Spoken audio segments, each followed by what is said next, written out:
हर्षित landmark, सपनों का घर जैसा आप चाहते हैं हम बनाते हैं। 1, 2 एवं 3 BHK ready position flats. Call 9827321321।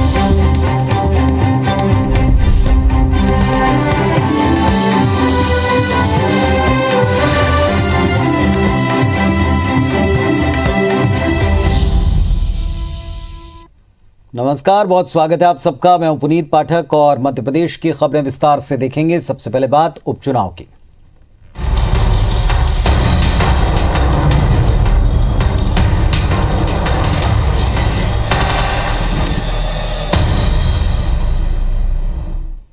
Madhya Pradesh में उपचुनाव का प्रचार थम जाने के बाद भारतीय जनता पार्टी और कांग्रेस पार्टी ज्यादा से ज्यादा वोटर्स तक पहुंचने और बूथ मैनेजमेंट पर काम कर रही।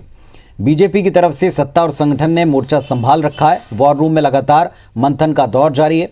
भोपाल से चुनावी क्षेत्र की मॉनिटरिंग हो रही है। आखिरी के घंटों के लिए बीजेपी ने खास रणनीति बनाई, जिसके तहत बीजेपी घर घर दस्तक देगी, लोगों को दिया देकर बीजेपी को वोट देने की अपील करेगी। हर बूथ पर 20 युवाओं की टोली तैनात की गई है, जो वोटर्स को घर से बूथ तक लाएगी और बीजेपी को वोट देने के लिए प्रेरित करेगी। बीजेपी ने 11 वकीलों की एक लीगल सेल बनाई, जो गड़बड़ी पर तुरंत शिकायत करेगी। इधर कांग्रेस ने एक बूथ पर 10 यूथ की जिम्मेदारी तय करी है। यूथ कांग्रेस को इस काम को करना है। महिला कांग्रेस भी महिला वोटर्स को कांग्रेस के पक्ष में वोटिंग के लिए प्रेरित करेंगी। खुद कमलनाथ स्थानीय नेताओं से वर्चुअली संपर्क में है। गड़बड़ी पर नजर रखने कांग्रेस ने खास व्यवस्था बनाई। कांग्रेस को यकीन है कि जनता महंगाई समेत अन्य मुद्दों को लेकर सरकार से नाराज है, जिसका फायदा कांग्रेस को मिलेगा। इधर बीजेपी ने कमलनाथ की चुनावी सभाओं पर तंज कसा। कार्यक्रम है जनसंपर्क का घर घर। वो घर घर जनसंपर्क में घर घर जाकर घर घर दीप जलाएं और कमल का फूल खिलाएं। इसका हम लोगों ने एक अपील भी बनवाई है, तो वो अपील घर घर देंगे और उसके साथ साथ लोगों से अपील करेंगे कि भारतीय जनता पार्टी को राज्य के विकास के लिए वोट दें। उम्र है उनकी, अपनी अपनी क्षमता से व्यक्ति काम करता है। हमारे मुख्यमंत्री की क्षमता 39-40 की है, उनकी 14-15 की है। दोनों ने अपनी क्षमता से काम किया, करना भी चाहिए था। जो 2 सीट थी कांग्रेस की, जोबट और पृथ्वीपुर, ये तो यथावत है, भारी मार्जिन से हम जीतने वाले हैं। और रेगांव की भी जो वहां से जो फीडबैक आ रहा है, संभावना है कि कांग्रेस वो जीतेगी।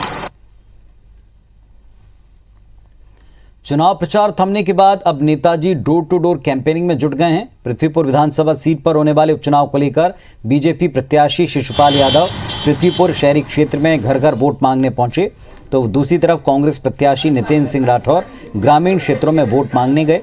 30 अक्टूबर को होने वाले मतदान में पृथ्वीपुर के 1,98,542 मतदाता अपने अधिकार का इस्तेमाल करेंगे। प्रत्याशियों की जीत हार का फैसला करेंगे।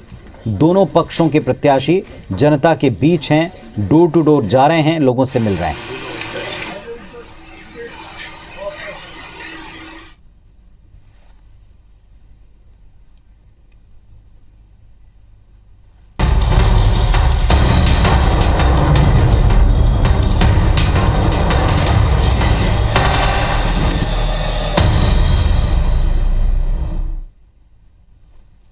कांग्रेस पार्टी 1 नवंबर से सदस्यता महाअभियान शुरू करने जा रही है। मध्य प्रदेश में इसकी शुरुआत प्रदेश कांग्रेस अध्यक्ष कमलनाथ करेंगे। 1 नवंबर से 31 मार्च 2022 तक चलने वाले इस अभियान में 25 लाख नए सदस्य बनाने का टारगेट है। खास बात यह कि कांग्रेस ने पार्टी का सदस्य बनने के लिए कुछ शर्तें रखी हैं, जिसके तहत सदस्यता लेने वाले व्यक्ति को हलफनामा देना होगा कि वो पार्टी की नीतियों और निर्णयों की आलोचना पब्लिक फोरम पर नहीं करेगा। इसके अलावा ये शर्त भी है कि सदस्यता लेने वाला ड्रग्स से दूर रहेगा।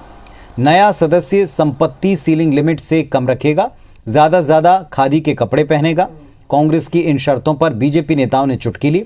मंत्री भूपेंद्र सिंह ने कहा, कांग्रेस पहले अपने नेताओं को देखें कि उनमें से कितना नशा करने वाले हैं, इसके बाद नए सदस्यता अभियान की बात करें। वहीं गृह मंत्री नरोत्तम मिश्रा ने कहा, कांग्रेस नशे में चूर है। कांग्रेस की सदस्यता के नियम राहुल गांधी को आईना दिखा रहे हैं। 1 नवंबर को हम लोग भोपाल में कमलनाथ जी के निवास से ये ड्राइव शुरू करेंगे। हम जो भी सदस्य बन रहा है उसको अनुशासन में रह के जो रीति नीति है कांग्रेस पार्टी उसको मानना होगा। नशा मुक्ति और वो हमारे सबके देश के राष्ट्रपिता थे और लीडर थे और उनका ये कथन है, तो निश्चित तौर पर कांग्रेस पार्टी का जो भी कार्यकर्ता होगा उसको उस पर अमल करना होगा और करना चाहिए। कांग्रेस अपने नेताओं को ही देख ले कि उसमें से कितने नशा करने वाले हैं, कितने ऐसे लोग हैं, तो पहले उनको हटाएं फिर अभियान चलाएं। कांग्रेस दरअसल नशे में चूर है और इसके जो सांसद है ना वो वकालत को मजबूर है। अकेले केटीएस तुलसी जी भी नहीं, दिग्विजय सिंह जी भी हैं। तुलसी जी तो कह रहे हैं कि इससे प्रतिबंध ही हटा लेना चाहिए। पीढ़ी को बर्बाद करने का जो षड्यंत्र है ना वो उनको समझ में नहीं आ रहा है। मध्य प्रदेश के कई इलाकों में खाद की किल्लत से किसान बेहद परेशान हैं। खाद वितरण केंद्रों पर कई घंटे तक कतार में लगने के बाद भी किसानों को पर्याप्त मात्रा में खाद नहीं मिल रहा और इसे लेकर कई जगहों पर किसानों का गुस्सा सड़कों पर दिखता है। खाद की कमी को लेकर कांग्रेस प्रदेश सरकार पर हमलावर है। खाद की स्थिति पर आज मुख्यमंत्री शिवराज सिंह चौहान ने समीक्षा बैठक की। उन्होंने कहा प्रदेश की आवश्यकता के अनुसार डीएपी, यूरिया और एनपीके की उपलब्धता सुनिश्चित कराई जाएगी, किसान परेशान ना हो। सीएम ने कहा कि खाद की कमी की मानसिकता छोड़ें, चिंता न करें, समय समय पर आवश्यक मात्रा में खाद मुहैया कराई जाएगी। प्रदेश के विभिन्न स्थानों पर 32 अतिरिक्त रैक 30 अक्टूबर तक पहुंचेंगे। नवंबर में खाद की आपूर्ति के लिए सीएम शिवराज सिंह ने केंद्रीय रसायन एवं उर्वरक मंत्री मनसुख मांडविया से फोन पर बातचीत की है। इधर गृह मंत्री नरोत्तम मिश्रा ने कहा कि कल तक सरकार के पास में 3 लाख टन यूरिया का स्टॉक था। केंद्र से भी यूरिया, डीएपी का रैक जल्दी आने वाला है और बची हुई शेष मात्रा भी उपलब्ध कराई जा रही है। आप चिंता ना करें। 32 अतिरिक्त रैक 30 अक्टूबर तक प्रदेश के विभिन्न स्थानों पर पहुंचेंगे। हमारे पास मध्य प्रदेश के अंदर 3 लाख टन यूरिया कल की तारीख में था। मध्य प्रदेश के अंदर 1 लाख टन एनपीके खाद था और मध्य प्रदेश के अंदर 1 लाख टन डीएपी का खाद था। मैट्रिक टन के धैर्य रखे किसान भाई, कोई कमी ना है ना आने दी जाएगी। खंडवा के आसपास न खाद मिल रही है न डीएपी मिल रही है और उसके मूल्य उनकी जो लगभग डबल हो गया। अभी जो सीजन आया तो उससे डबल हो। ये भारतीय जनता पार्टी के जो लोग हैं वो सब ब्लैक मार्केटिंग। मध्य प्रदेश में बिजली विभाग के कर्मचारियों ने दिवाली पर ब्लैकआउट की चेतावनी दी है। इस बारे में कर्मचारियों के संगठन Madhya Pradesh United Forum for Power Employees and Engineers ने ऊर्जा मंत्री को पत्र लिखा। इसमें कहा कि सरकार के फैसले के बाद भी बिजली कंपनी प्रबंधन ने डीए और इंक्रीमेंट के एरियर्स की राशि को लेकर कोई आदेश नहीं दिया। अक्टूबर के वेतन में ये मिलना था। संगठन ने बिजली कंपनियों में काम करने वाले आउटसोर्स कर्मचारियों को दिवाली से पहले वेतन और बोनस की मांग की। संगठन का कहना है कि मांगे पूरी होने तक आदेश नहीं होने से बिजली कर्मचारियों में असंतोष है, नाराजगी है। इसीलिए नोटिस देकर 1 नवंबर से अनिश्चितकालीन काम बंद आंदोलन होगा। प्रदेश के 70,000 विद्युत कर्मचारी और आउटसोर्स कर्मचारी हड़ताल पर रहेंगे। इस दौरान बिजली वितरण व्यवस्था से जुड़ा कोई काम नहीं करेंगे। अगर हड़ताल हुई तो प्रदेश में दिवाली पर बिजली संकट गहरा सकता है। देखिए, इसमें हमने 3-4 प्रकार की मांगें रखी हैं। एक तो डीए और इंक्रीमेंट की मांग है और जो हमारे आउटसोर्स के कर्मचारी हैं उनको बोनस नहीं दिया जा रहा है, मध्य क्षेत्र विद्युत वितरण कंपनी में खासकर। तो ये 2-3 डिमांड हैं हमारी। इसमें हमारे लगभग 70,000 कर्मचारी हड़ताल पे जा सकते हैं। और हमारे सहयोगी सुधीर इस वक्त हमारे साथ में जुड़ रहे हैं भोपाल से। सीधे उनका रुख करते हैं। सुधीर, अब की बार दिवाली पर जो संकट है, बिजली कर्मचारी जिस बात को कह रहे हैं, कितनी गंभीर ये बात है, कितना गंभीर मसला और क्या पहल हो रही है इसको बचने के लिए?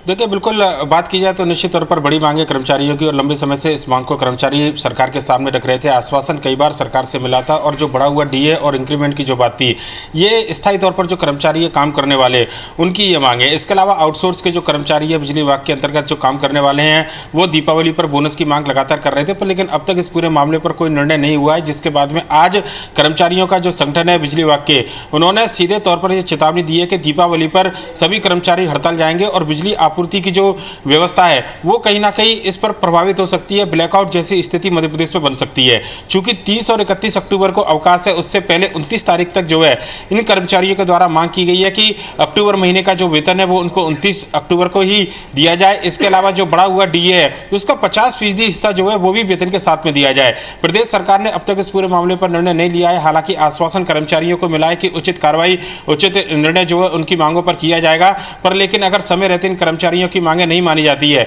और 1 नवंबर से अगर कर्मचारी अनिश्चितकालीन हड़ताल पर जाते हैं तो निश्चित तौर पर दिवाली के त्यौहार पर जनता को इसका खामियाजा भुगतना पड़ सकता है और मध्य प्रदेश के अंदर ब्लैकआउट की स्थिति बने ना बने, पर लेकिन बिजली आपूर्ति जरूर इससे प्रभावित हो सकती है। पनीत, चलिए तो देखना होगा कि क्या वक्त रहते प्रयास होते हैं और प्रयास क्या काम आते हैं। शुक्रिया आपका इस पूरे डिटेल के लिए।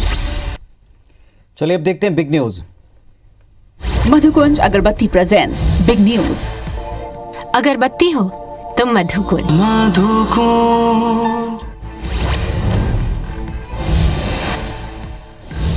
क्रूज ड्रग्स केस में जेल में बंद आर्यन खान को 26 दिन बाद जमानत मिल गई। कोर्ट ने आर्यन के अलावा मुनमुन धमीचा और अरबाज मर्चेंट को जमानत दे दी। हालांकि अदालत से आदेश की कॉपी न मिलने के कारण तीनों को 1-2 दिन में जेल में और बिताना पड़ सकते हैं। पटाखों की बिक्री पर लगे प्रतिबंध के उल्लंघन मामले पर सुनवाई करते हुए सुप्रीम कोर्ट ने कहा कि रोक लगाना किसी समुदाय या किसी समूह विशेष के खिलाफ नहीं। कोर्ट ने कहा उत्सव की आड़ में आप लोगों के जीवन से खिलवाड़ नहीं कर सकते।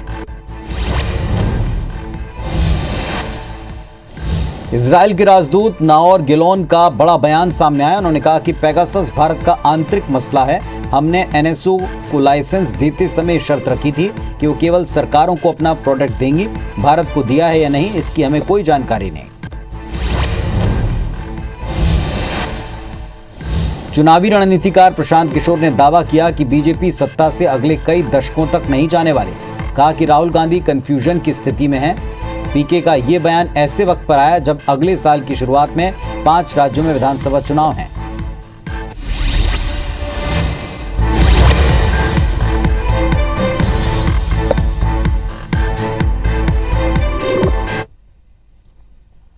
कुछ और खबरें देखते हैं। खंडवा में गुरुवार को शराब के नशे में धुत एक युवक ने दिन दहाड़े 2 लोगों पर जानलेवा हमला कर दिया। आरोपी ने एक बुजुर्ग की पीट कर हत्या कर दी। वहीं एक अन्य व्यक्ति को गंभीर हालत में जिला अस्पताल में भर्ती कराया गया। घटना के वक्त राहगीर तमाशबीन बने रहे। कुछ लोग मोबाइल पर इस दर्दनाक हत्या का वीडियो बनाते रहे, लेकिन किसी ने हमला करने वाले युवक को रोकने का प्रयास नहीं किया। आखिरकार बुजुर्ग ने मौके पर दम तोड़ दिया। इस वारदात के सीसीटीवी फुटेज सामने आए हैं। पुलिस ने आरोपी युवक को गिरफ्तार कर लिया है। मामला कोतवाली थाना क्षेत्र का है। पुलिस इसकी जांच कर रही है।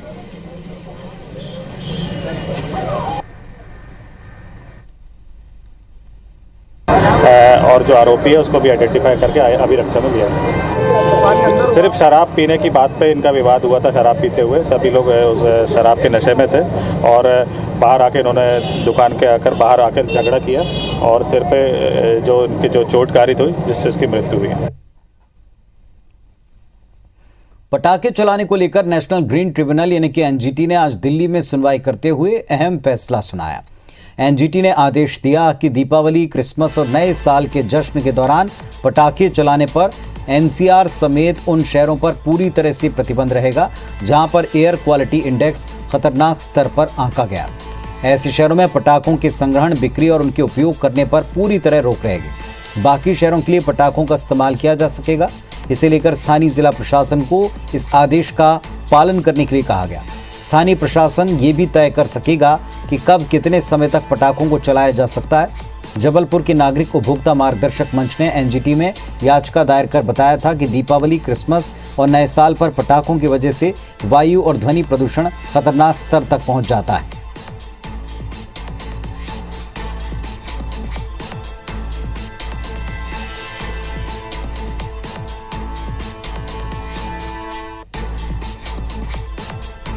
नेशनल ग्रीन ट्रिब्यूनल ने पूरे देश के लिए आदेश जारी किया है। आज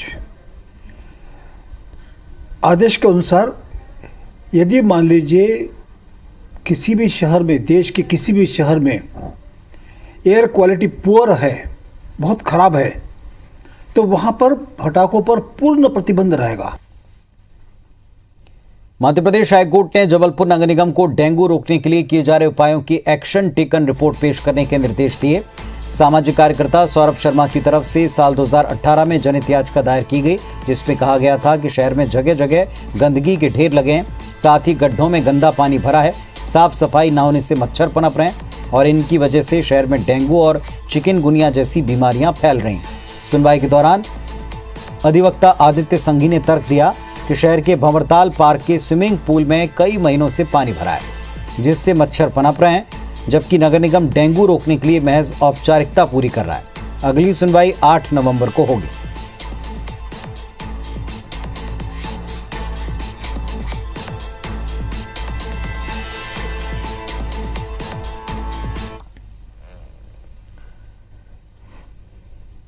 तो इस बुलेटिन में फिलहाल इतना ही। खबर अपडेट्स के लिए आप देखते रहें IBS 24।